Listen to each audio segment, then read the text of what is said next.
Muy buenas tardes y hoy nos encontramos con Carlos Rodríguez Velázquez, subsecretario general de la Federación de Trabajadores de Telefónica, hoy Integratel, que nos acompaña. Además es secretario general del Citratel, del Sindicato de Lima. Compañero Rodríguez, gracias por estar en Hora Sindical.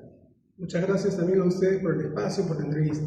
Nuestra base de Lima es CITEL, el Sindicato de Trabajadores Telefónicos.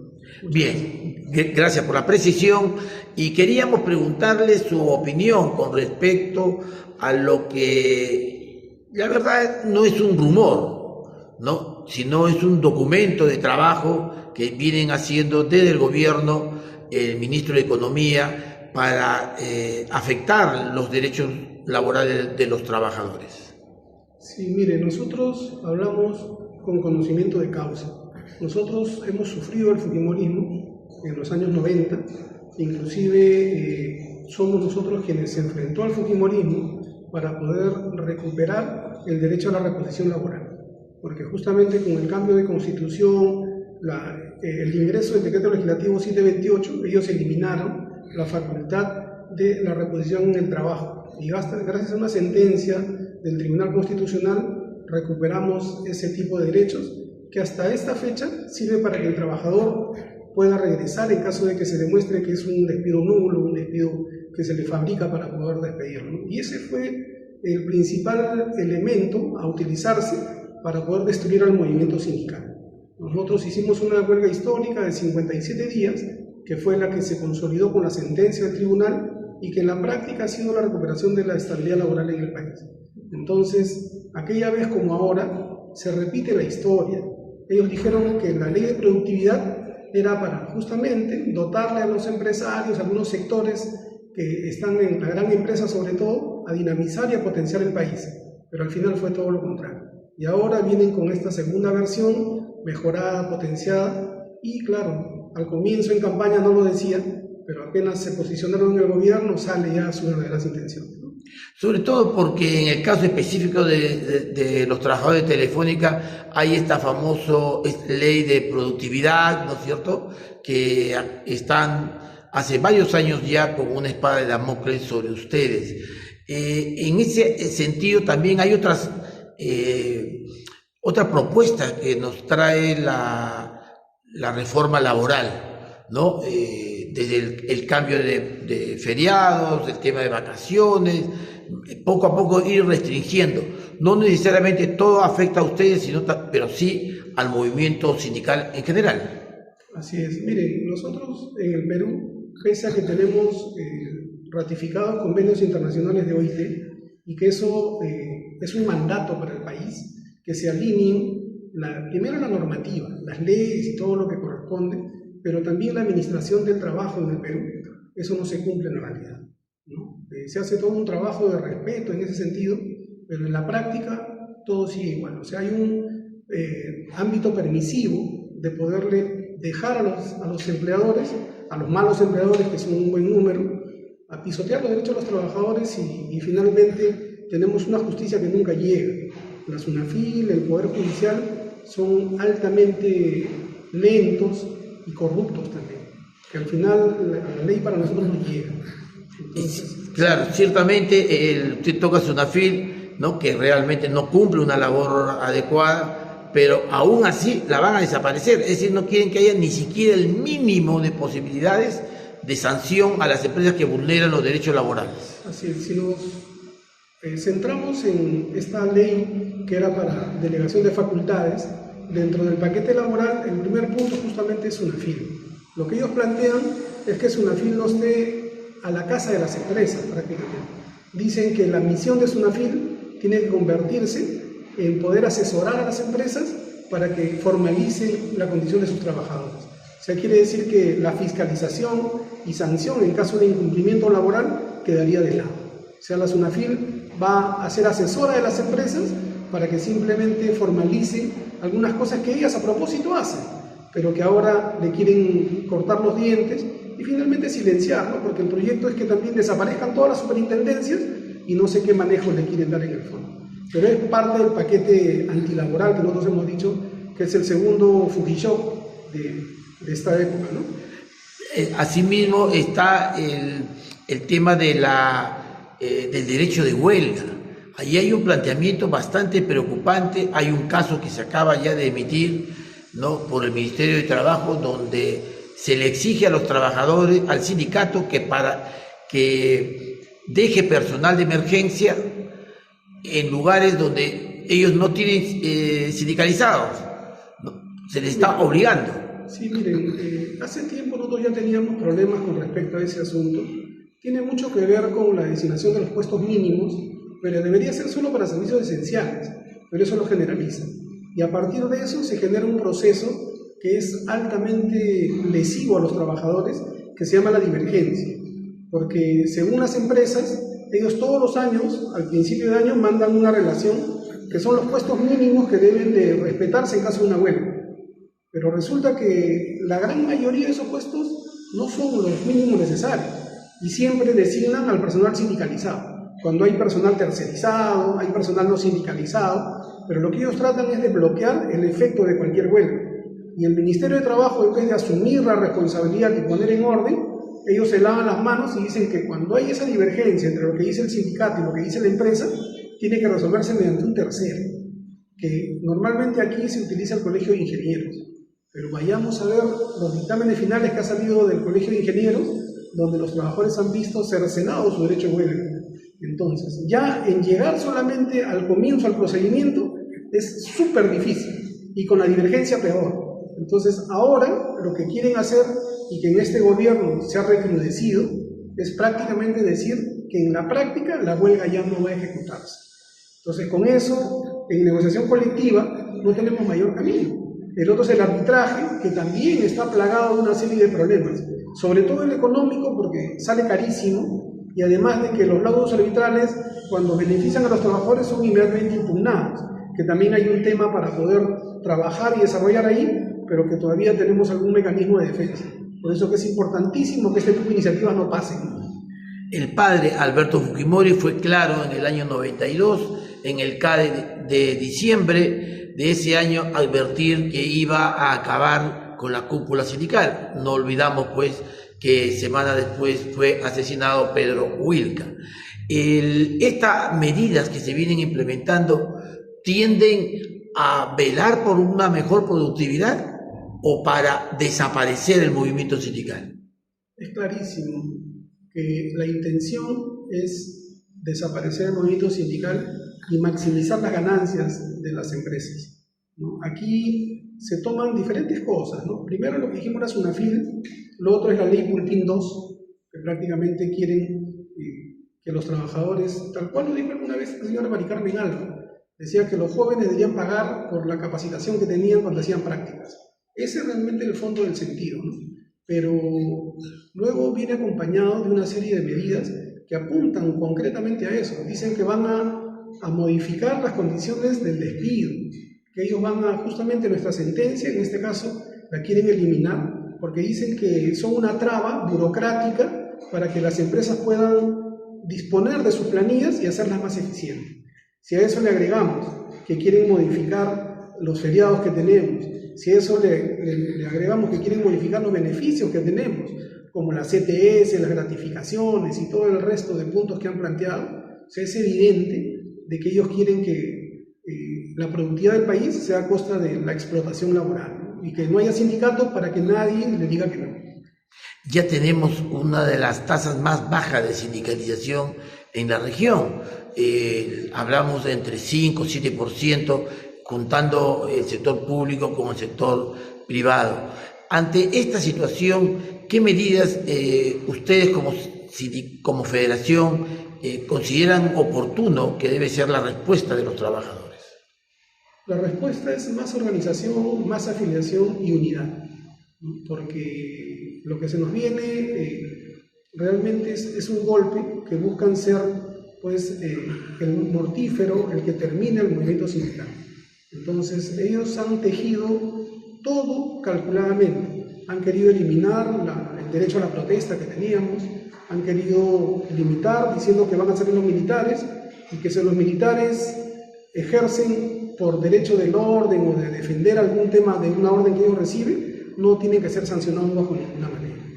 Entonces, prácticamente lo que ellos quieren es tener al pueblo sometido, dominado, y los trabajadores, quienes normalmente somos los que salimos a la calle a exigir respeto al derecho al trabajo, que el derecho al trabajo es el derecho fundamental donde se desarrollan el resto de derechos, prácticamente estemos amarrados de mano, ¿no? Entonces, la única forma es más trabajo, la única forma es unidad, pero también es importante que nosotros identifiquemos a dónde apuntar.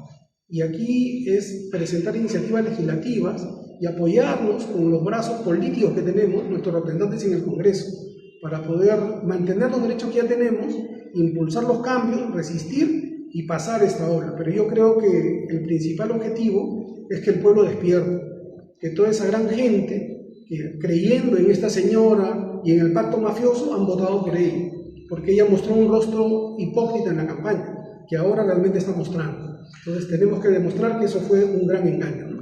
Usted está refiriéndose a que algunos sectores del movimiento sindical y popular fueron seducidos por la propaganda electoral de Keiko Fujimori. Claro que sí, sobre todo los jóvenes, ¿no? Ella hablaba de los jóvenes en campaña, hablaba que tenían derecho a un Perú mejor, hablaba de que tenía que potenciar el talento y los derechos de los jóvenes, y miren ahora, la ley Tulpín II. O sea, ¿de qué hablamos? Y muchos, inclusive dirigentes sindicales, han tomado la opción de decir de que sí, de que parte del desarrollo lo traía esta señora, y miren ahora, se supone que deben estar asumiendo la responsabilidad que tomaron, pero totalmente desengañados. Entonces es momento de que el movimiento sindical tenga una sola línea. Nosotros decimos, el trabajo tiene que ser unitario, con todas las fuerzas que hay en el país, independientemente de la organización a la que pertenezcamos, pero tiene que haber un bloque democrático, sindical y civil que le ponga frente a todo este abuso que se está expresando ahora de manera concreta, ¿no?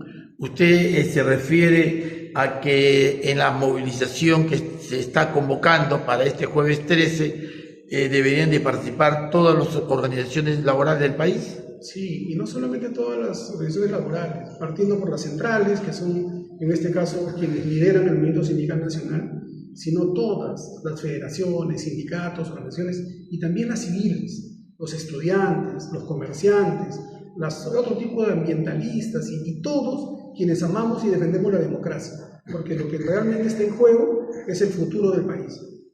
Lo cual hace evidente que la lucha sindical tiene que incluir un programa mínimo de política sindical. Por supuesto que sí. El sindicalismo entendemos nosotros que es un frente único, pero no tiene que estar divorciado ni ajeno a lo que es la política nacional. ¿Qué cosa busca el sindicalismo? Busca la transformación de la realidad de los trabajadores y por intermedio de sus familias. Entonces, el sindicalismo es la expresión más limpia y más pura de lo que es la democracia. Eligen a sus representantes, se manejan solos, disponen solos y siempre tienen ideas comunes respetando las diferencias. Y esa es la idea de la democracia. Entonces, si basta con que el sindicalismo diga yo no ejerzo vida política, entonces ¿de qué estaríamos hablando? Ya no sería un ente social. Y como ente social le corresponde participar en la vida del país. Y la vida es por la política.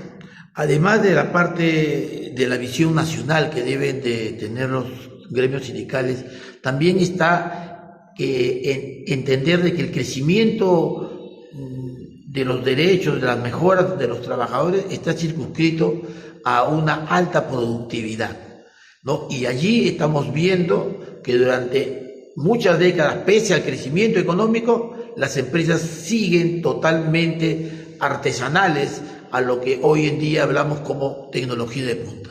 Si nosotros revisamos las estadísticas, justamente se llama el 728, se llama Ley de Productividad y Competitividad, ¿no es cierto? Pero ¿para qué ha servido, no? Ha servido para que las empresas se potencien, crezcan, maximicen ganancias, pero a costa de la explotación de los trabajadores. El ejemplo más claro lo hemos tenido en el sector agroindustrial, que sacaron leyes específicas diciendo que iban a promover el desarrollo del sector. Señor, ¿cuánto tiempo tiene ese tipo de leyes? Y se supone que tenían un objetivo específico. Siguen, las empresas están súper millonarias y vayan a ver las condiciones que tienen los compañeros de la agricultura. Entonces, es siempre la excusa. La excusa es de que es la productividad, pero en el fondo es tener la nueva ola de la explotación moderna del ser humano, que es mediante los derechos laborales flexibilizados, ¿no? Finalmente quería preguntarle sobre el concepto que usted ha señalado de unidad, organización del movimiento laboral. En ese aspecto, ustedes participan en la coalición sindical. Efectivamente, nosotros somos parte de la coalición sindical, donde articulamos, somos federaciones nacionales, somos sindicatos nacionales y locales, también tenemos organizaciones de jubilados, cesantes y jubilados, y también compañeros que son de comercio, que son autoempleados y que también son del sector informal. Entonces, lo que nosotros hacemos es articular en un bloque, tratando de complementar y en algunos casos de potenciar el trabajo que no se hace desde otros sectores del país, ¿no? Entonces, nosotros no pretendemos atacar a nadie, porque finalmente todos somos hermanos y todos pertenecemos a la clase sindical. Pero lo que sí queremos es que los espacios donde no se está poniendo el dedo sobre las IES, donde se debe poner, se concreten. Por eso decimos, no solamente está la protesta, no solamente está el reclamo, sino también la propuesta. Y la propuesta tiene que ir con estudios concretos de qué es lo que necesita el sector laboral, con estudios especializados y también de la mano, articulado con los políticos que tenemos de nuestro lado, pero también con el movimiento de la calle. Entonces, en ese sentido, nosotros somos la coalición sindical peruana, pero que venimos a sumar, no venimos ni a enfrentarnos, ni venimos a tener algún problema con ninguna organización sindical, sino al contrario. Sabemos que el opositor es otro, en este caso el gobierno y el bloque empresarial, que queremos poner nuestros derechos siempre por delante. En esa misma línea, lo que usted está señalando es que la coalición es un tránsito para integrarse a una organización mayor, a una central sindical, en la búsqueda de eso. Estamos evaluando en realidad cuál es la mejor alternativa que nos pueda llegar a concretar los objetivos que tenemos como coalición. Tenemos conversaciones, tenemos un trabajo articulado y justamente vamos a ver cómo se mueve el escenario político y político-sindical para decidir y tomar acción en concreto en defensa de la clase laboral, ¿no? Los trabajadores del país creemos que la producción que hay en el país es suficiente para tener las condiciones justas y que garanticen el progreso del trabajador, pero aquí no se da, ¿no? Aquí hay una redistribución totalmente opuesta y parte de eso es que las brechas sociales del Perú han crecido. ¿Por qué han crecido? Porque justamente al trabajador no le llega lo que debería corresponder. El mejor mecanismo para hacerlo es la negociación colectiva, pero si tenemos la huelga bloqueada, si tenemos los derechos bloqueados, ¿dónde vamos a conseguir que la distribución sea justa? Entonces, el objetivo de la coalición sindical es apoyar, defender y potenciar el desarrollo del movimiento sindical nacional. Y es que las organizaciones sindicales no son de propiedad de nadie, sino de todos los trabajadores. Bueno, un llamado a la movilización de este jueves 13. Sí, compañero, muchas gracias por la oportunidad. Y nosotros como coalición sindical, como Federación de Trabajadores Telefónicos, como sindicato telefónico que somos también, hacemos un llamado a todos los trabajadores del país, a la sociedad civil y en general a los peruanos demócratas a defender nuestros derechos. Este proyecto que nosotros llamamos el paquetazo fujimorista no solamente es laboral, es civil, es ambiental, va por todos lados, pero en específico nosotros como sindicalistas hacemos un llamado a participar activa y decididamente en la convocatoria de este jueves. Lo está liderando la CGTP, pero creo que esto va más allá. Va mucho más allá. Es de todo el país y sobre todo el compromiso tiene que ser de la clase trabajadora. Digámosle a este gobierno y a los planes de quienes están detrás de ellos que no vamos a permitir el abuso y que nosotros vamos a salir organizadamente a defendernos como corresponde, con los medios democráticos, pero con la contundencia de la calle y de llevar las propuestas que corresponden en su momento, ¿no? Pero sí, el llamado es para todos. Los trabajadores, es momento de defendernos, pueblo peruano, es momento que tomemos nuestro derecho a la protesta y a que seamos escuchados y respetados por las autoridades de todos. Carlos Rodríguez Velázquez, secretario general adjunto de FETRATEL, nos ha acompañado en Hora Sindical. Muchísimas gracias, compañero. Muchísimas gracias.